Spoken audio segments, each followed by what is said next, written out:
6 na taong nakulong sa kasong estafa ang nanay ni Ami. Habang dinidinig ang kaso nito, nanatili siya sa loob ng city jail kasama ang 2 anak. Nag-school pa naman ako. Pinilit pa rin akong makapag-school noon. Nagka-college ako sa FEU eh. Mga pang-school ko, yung baon ko, yung sa benta sa tindahan niya eh. Tapos, pag dumating na si Warden, lalabas na kami. Hoy, Kosa! Okay na.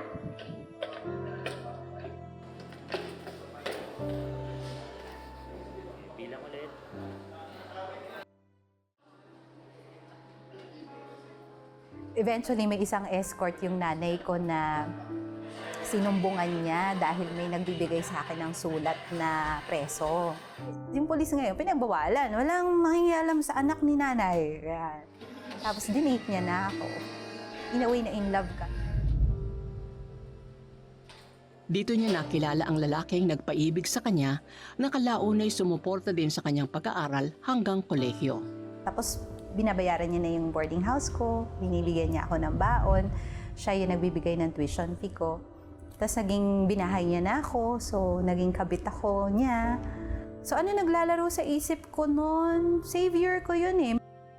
Nung graduating na ako, teenager pa rin kasi maaga namang graduate noon, nabuntisan niya ako. And that was when pinalaglag namin yung baby. Practicality, nag-aaral ako, pinag-aaral, nasa kulungan ng nanay ko. Hindi rin naman yun ready siya.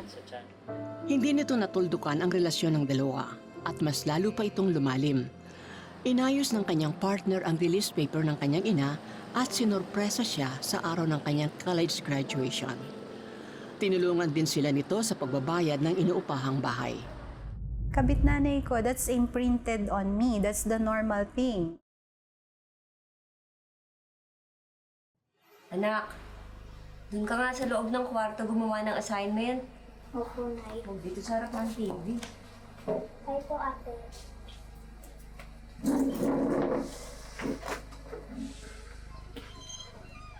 Amelia, wala ka bang balak hiwalayan yung boyfriend mo? Alam ko naman na malaki yung naitutulong niyan sa atin, no? Pero teacher ka naman na at saka sumusweldo ka na. Baka naman panahon na ngayon para makapag-isip-isip ka. Yung tatay mo nag-aalala sa'yo. Sa dinami-dami ng mga lalaki dyan. Bakit pa daw sa may asawa ka nakipagrelasyon? Ano ba pakialam ni tatay kung sino pinapakisamahan ko? Aba, Amelia, hindi ubra yung sagot mo na yan, ha? Lalo na kapag bumalik na yung tatay mo dito. Nay, huwag kang papayag ah. Please. Doon na lang siya sa legal niyang pamilya. Sakala mo ba nang bata pa ako? Sakala mo ba nang bata pa ako? When I turned 9 years old na, nag-iba na yung katawan ko. Nag-iba na rin yung yakap at halik sa akin ng tatay ko. Whenever nagigising ako sa gabi na may ibang gumagalaw ng katawan mo, nagdi-dissociate. Parang lumalabas yung isip ko sa katawan ko. And I was kind of denying hindi yun yung tatay ko. Parang ibang tao. Tapos kinabukasan, okay kami. Happy kami ulit. Nakakulong na yung nanay ko. So, dun sinabi sa akin ng father ko na, what if tumakas tayo papuntang province? Doon tayo tumira, tapos mabuhay tayo doon na parang mag-asawa. Yun yung sinabi niya. Yung nanay ko stoic lang, nakatulala lang siya. I don't know if she knew, hindi niya matanggap and all. Pagkatapos aminin ni Ami, hindi na nila ito napag-usapan. Hindi na rin niya narinig sa ina ang kagustuhan ng ama na bumalik sa kanila. Nagpatuloy sa buhay si Ami bilang isang teacher. 24 years old siya nang ipanganak ang panganay sa kinakasamang jail officer. Nasundan pa ito ng isa pang anak pagkalipas ng 5 taon. Naisip kong ganun kaysa sa tatay ko. Kasi takot pa rin ako baka bumalik tatay ko, baka kunin ako.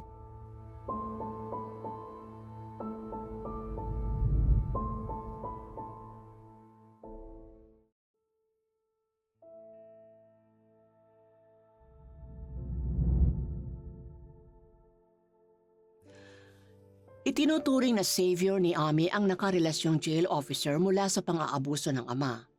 Nakilala niya ito nang makulong ang ina sa kasong estafa. Tinulungan siya nito sa kanyang pag-aaral hanggang makatapos sa kolehiyo. Sa kabila ng pagkakaroon ng legal na pamilya, naging responsableng ama ang partner ni Ami.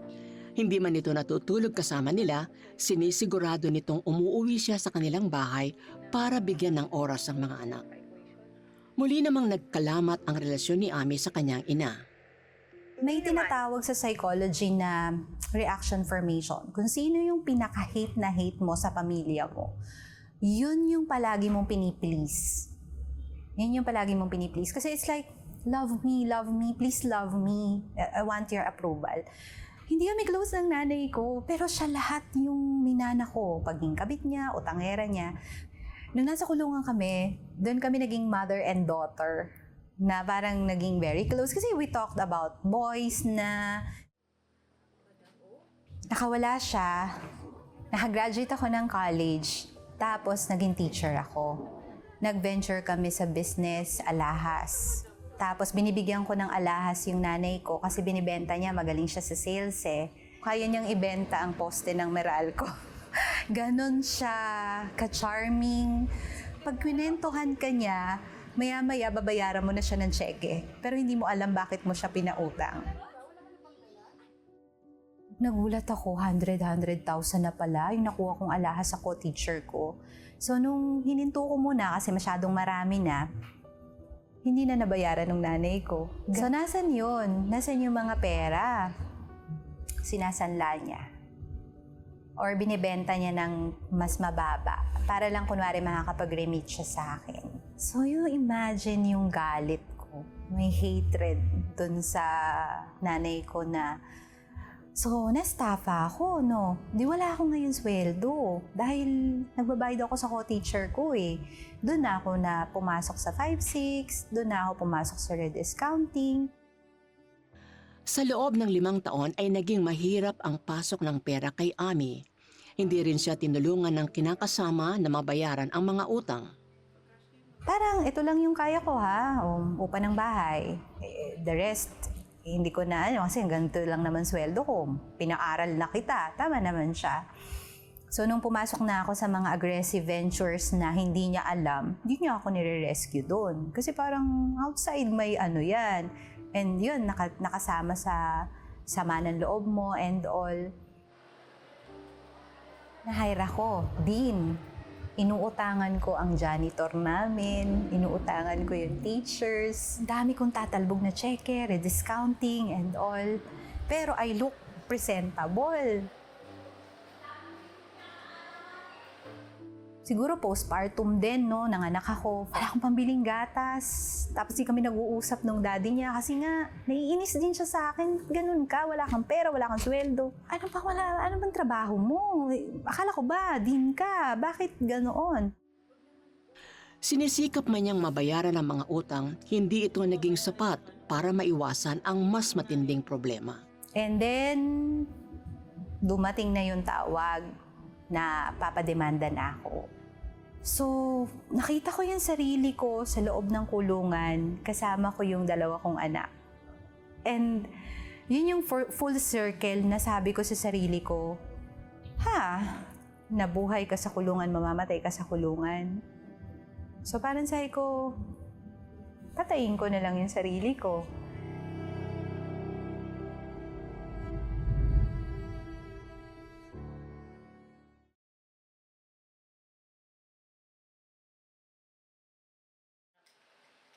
Matuloy kaya niya ang balak na pagpapakamatay?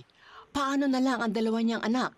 Abangan niyan bukas sa pagpapatuloy ng kwento ni Ami Pagdanganan.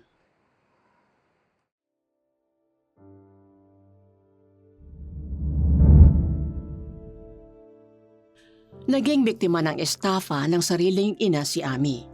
Sa kabila ng pagkakaroon ng trabaho, naging mahirap para sa kanya ang magbayad ng mga utang dahil sa naluging negosyo.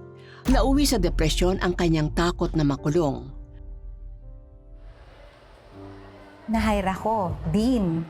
Inuutangan ko ang janitor namin, inuutangan ko yung teachers. Dami kong tatalbog na cheque, rediscounting and all. Pero I look presentable.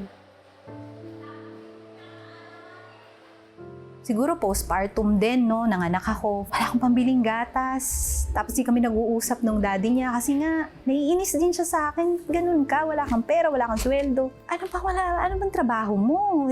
Akala ko ba, din ka? Bakit ganoon?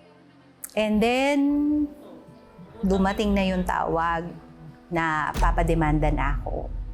So, nakita ko yung sarili ko sa loob ng kulungan, kasama ko yung 2 kong anak. And yun yung full circle na sabi ko sa sarili ko, nabuhay ka sa kulungan, mamamatay ka sa kulungan. So parang sabi ko, patayin ko na lang yung sarili ko. So nung gabi na po yun, nakipagmurahan na ako sa Diyos. Hindi ka totoo, wala kang kwenta, parang bata pa lang ako. Nanay ko, inis ko, basagin ko lahat. Wasakin ko yung buong bahay. Sunugin ko. Sigaw na hindi ka sumisigaw kasi gabi. Pero yung iyak mo sobrang sakit. And then na-relax po ako. Kasi dito ko lang na-realize sa psychology that the same brain na umiilaw pagka galit na galit ka, the same brain na umiilaw pag nagpe-pray ka. Kumalma ako, hindi natuloy. Then doon ko sinabi sa kanya, kung totoo ka, sinusuko ko na sa'yo lahat. Parang sige, pakulong mo na ako bukas. Okay na ako. Tapos nakatulog po ako, ang haba-haba ng tulog ko. Sabi ko nga may plano si God noon eh. Kasi nung afternoon, wala namang warrant of arrest. Wala naman, naghihintay ako. And then, tinawagan ko isa-isa. Yun naman yung sinabi, parang, ang ginawa ng nanay mo, tinaguan niya eh. Kaya siya hinanap. Tawagan mo isa-isa, sabihin mo, ito lang yung kaya kong ibayad sa'yo. So, kada may sweldo, magbabayad akong konti sa'yo, magbabayad akong konti sa'yo, magbabayad akong konti sa'yo. Bago pa man ang tangkang pagpapakamatay, hinikayat si Ami ng kanyang anak na maghanap ng isang Christian church. Ang dami kong utang, dami kong sikreto, ang dami kong galit sa puso ko, galit ako sa nanay ko. And then, yung anak ko na yan, 4 years old, naglalakad kami. Nakakita siya ng Mama Mary. Sabi niya, sino yun? Tapos sabi ko, di kami nagsisimba. Wala kaming Diyos. That was the night when I said, Lord, ayokong lumaki yung mga anak ko na walang Diyos. Hindi man buo ang pagsunod niya sa Diyos ng mga panahong iyon, sa parehong Christian church siya unti-unting lumalim sa kanyang relasyon sa Panginoon simula nang isuko niya ang lahat kay Jesus. Doon po nagkaroon ng hunger. Parang nagutom ako kay God. I want more. I want to know more. I want to read more.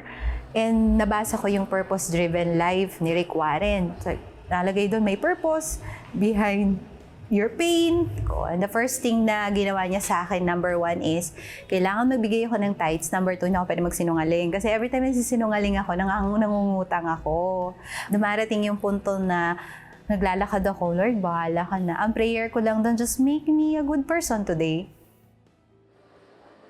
Sa patuloy na paninindigan ni Ami sa tama, isang tao sa kanyang trabaho ang ginamit ng Diyos upang makawala sa patong-patong na utang. Yung nanay ko dito sa STI na tumingin sa akin with a potential na, madumi ka, pero parang may something si God sa'yo. Birthday ko po. Sabi ng boss ko, ititreat kita ng 8 months na po yun, no? Right after kung bayad, walang pera, gipit na gipit. Nung trinit niya ako ng dinner, ang sabi niya sa akin, Ami, ititrain kita bilang my school administrator. I want you to be my right hand. Nung tinitrain niya na ako for the longest time, siguro nakita niya yung potential and all sa reporting ko and kung ano man. Tapos tumingin ako sa kanya, sabi ko, Ma'am, naalala mo yung tinulungan mong teacher? Sabi niya, oo. Pareho po kami. Baon po ako sa utang. So nagulat siya. Sabi niya, sige, paano kita tutulungan? Magkano ba yan? So, din-open ko na po lahat. Tapos sinabi ko sa kanya, ma'am, super thank you po sa tiwala. Pati yung alok nyo po na promotion. Ang sa akin po, wag nyo lang akong tanggalin kasi nagbabayad ako ng utang. Pero wag nyo rin po akong i-promote kasi nanakawan kita. Yung honesty ko lang ang ibibigay ko sa'yo. Kung pagtitiwalaan mo ko or hindi, okay lang. Pero I would advise huwag mo na akong pagkatiwalaan. Kasi mas takot po ako magkasala sa Diyos. Sabi kong gano'n. Tapos after naghiwalay na kami. Then the following week po, nasa training kami ng mga estudyante. Tumawag po yung boss ko. Sabi niya, Ami, wala rin akong pera. Mahirap pa yung school, nag-uumpisa pa lang. Pero may credit card ako. Tinawagan ako. 1% lang yung tubo for 5 years, mga ganon. Parang ang babayaran mo lang sa akin, 2,700 a month. Sabi niya, yung halaga na hinihingi mo, yun yung binibigay sa akin. So, the following morning po, sinettle niya lahat. Sabi niya, Lika, asan na yung listahan mo? I will give my check personally to each and every one of them. And then, she trained me to manage the school. Parang nagbago yung buhay ko because of that. And doon ko nakita na, totoo ka pala. May boss, even na after ko pong makabayad ng utang sa kanya, sabi niya, gusto mo ba ng bahay? So, binili niya yung house ko ng cash and then nagbayad ulit ako sa kanya. It's kinda business strategy in a way because she relied on the strength naming dalawa, yung tandem naming dalawa. So, ganun din. After ko mabayaran yung bahay, you like a car? O, sige, bayaran natin yung car ng cash and then bayaran mo na lang ako. Sa pagbuti ng kalagayang pinansyal ni Ami, unti-unti ring umayos ang relasyon nila ng kanyang ina. Nagdesisyon na rin si Ami na unti-unting ipaliwanag sa mga anak ang kanilang sitwasyon bilang isang second family.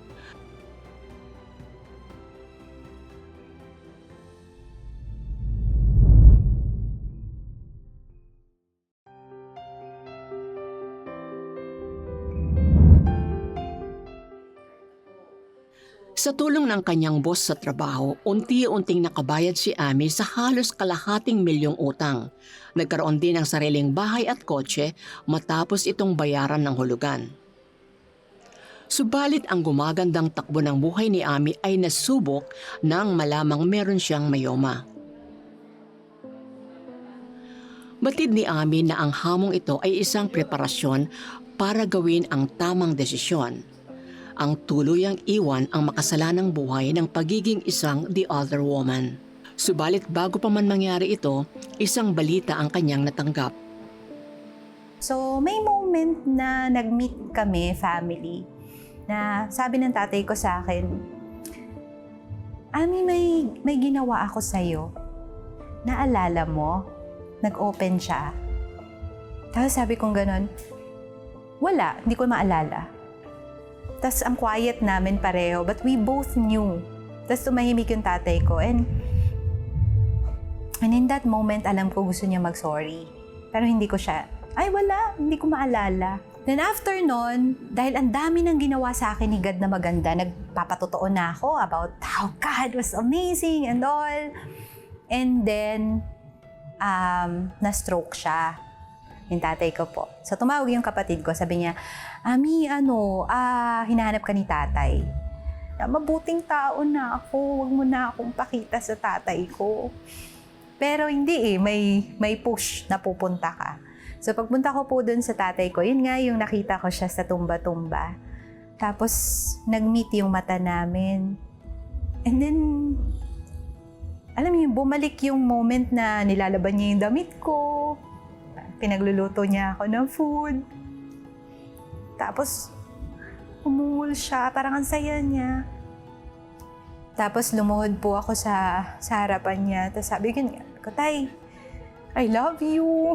Sarap po talaga. Pagkatapos sabi niya, I love you, babawi ako sa'yo. Pagaling ka. Pinakain ko siya, niyakap ko siya. Iyakan yung mga ate ko. Tapos paglabas ko doon, yun nga yung sinabi ko doon na, my God, kaya pala ako pinatawad ni God sa pagpapa-abort ko, pagiging kabit ko, manluloko ko na tao, mga maduduming isip ko kasi Masarap. Sobrang sarap po. Doon ko na na-realize, yun pala yung Christianity. As after po nun, ang sarap ng pakiramdam ko na parang natanggalan ako ng pison sa dibdib na. Tapos niyakap ko yung nanay ko pag uwi ko sa bahay. Sabi ko na hindi kita pababayaan, mahal kita. Then nung namatay yung tatay ko, siguro mga a year later namatay na rin yung nanay ko. So parang na-reconcile lahat ni God everything. Dito naiintindihan ni Ami na naging proteksyon niya ang relasyon sa kinakasama dahil sa nagawa sa kanya ng ama. Kaya naman, nang makapagpatawad, tuluyan na niya itong tinalikuran. So, yun yung time na sinabi ko kay God, Lord, pag lumabas ako sa operating table na buhay ako, isusuko ko na po yung relasyon ko dun sa daddy ng mga anak ko. Which means, I will not use my body anymore para magamit sa isang bagay na hindi naman ginagawa ng hindi mag-asawa. So, nakipag-settle po ako sa daddy ng mga anak ko na magiging partner kami in raising our kids. At ngayon po, mananampalataya na rin siya. At talaga pong sinuko niya rin po ako na naintindihan niya yung advokasya po ng buhay namin na straight dapat lagi kay God. So, thankful po ako doon. Bagamat ipinamumuhay na ni Ami ang pagiging mabuting Kristiyano, tila nakadarama pa rin siya ng mental breakdown. And that's when I started thinking, ay may mission sa akin si God. Lahat ng gagawin ko para kay God.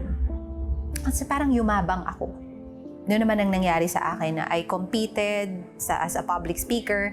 Tapos sabi ko mananalo ako, magdadala ako ng championship sa Pilipinas. Kasi isasabihin ko to kay God, natalo ako. Pag uwi ko dito, may mental breakdown ako.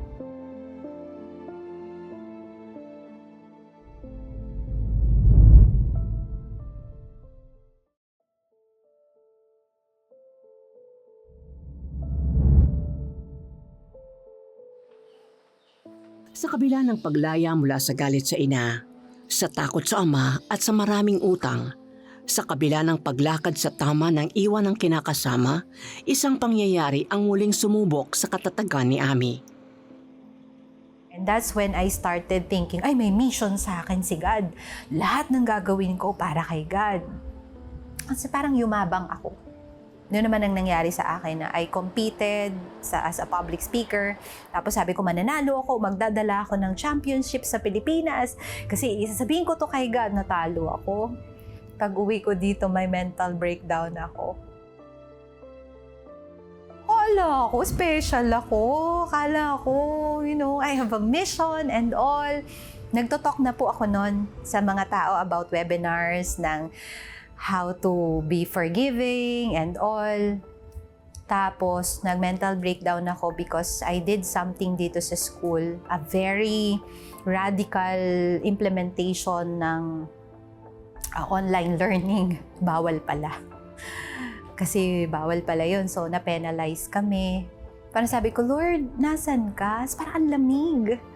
Parang sobrang lamig during that time. And then eventually, nung isa-isang inaayos ni God yun, nasulat ko yung librong Sino ang Dakila, Sino ang Tunay na Baliw. Sa kagustuhang maintindihan ang kanyang sitwasyon, nagmasteral si Ami sa kursong psychology. May Kristiyano ba na may issue sa mental health? O baka mahina pa na ng palataya? Nang mag-lockdown dahil sa pandemic, nasagot ang mga tanong ni Ami sa Diyos. But the best thing is, nag-online classes. And I was ready for that. Na-penalize ako because of that eh. Lahat ng teacher ko, na-mobilize ko, we're ready for online classes. So, yung pandemic namin were really good. And then, nag-start akong mag-webinar about mental health. And then, sabi niya, sabihin mo yung tatay mo, ikwento mo yung tatay mo. And then, nag-viral po yung book. Hindi ko akalain na yung pala yun, parang sabi ni God, Dave, bibigyan pa kita ng isang mental breakdown. Kasi may isa ka pang kwento na hindi mo pa sinasabi sa mga tao. Sabihin mo, ikwento mo. So yun yung moment na na-realize ko na everything happens for a reason pala. Why are you crying now? Sabi ko, it's not coming from a place of pain. It's coming from a place of redemption. Di ba kasi buhay pa ako. 2004, patay na dapat ako eh. Pero parang, sabi ko nga eh, it has nothing to do with the story. It has something to do with how you end that story. At pagkasama mo si God, walang drama, walang comedy, walang tragedy. Only inspirational. Kasama na yung lahat ng genre sa kwento na yan. At yun yung pinapasa ko ngayong corona sa mga anak ko. Na kung ano man yung kwento ng buhay ng bawat isa, yan yung gamitin mo na weapon para lumaban ka pa patuloy sa buhay. Kasi madilim talaga. Pero ang galing nga ay nagtago si God ng treasures sa dilim na yan para maintindihan mo bakit ikaw pa yung binigyan ng ganyang kwento. Psalm 32:8, aakayin kita sa daan at tuturuan kita at laging papayuhan. Sabi ko nga, hi Lord, saan tayo pupunta? Sama ako, basta wag mo lang akong iiwan mag-isa.